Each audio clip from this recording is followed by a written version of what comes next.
Meron akong nagawa malaking kasalanan.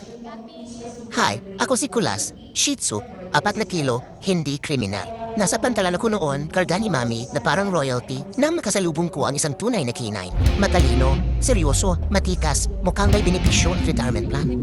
Huling sniffing test niya bago ma-deploy, on-the-job training, walang pressure.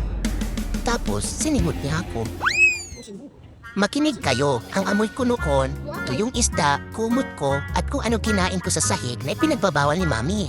Yun na, biglang natigilan yung kinay, uupo, tatayo, at sinihingot ulit yung puwet ko. Kuya, may hangganan ng mga bagay-bagay, ha? Nagkagulo bigla, na-iskandalo ako, may mga radyo, may bulong-bulungan. Excuse you, ang mukha kong po, threat, dahan-dahan kayo, ha? Kaya inulit yung test, siningot ako ulit, nagalit ulit. May bumulong na baka raw ito na yung huli niyang test. At doon na nangyari. Ako, si Kulas, isang professional na laptop, ang naging dahilan ng marangal na pagretiro ng isang pambansang bayani. Umalis ako sa pantalan na taas buntot, kaso wala. Ang bag sa bayan, makasaysayan.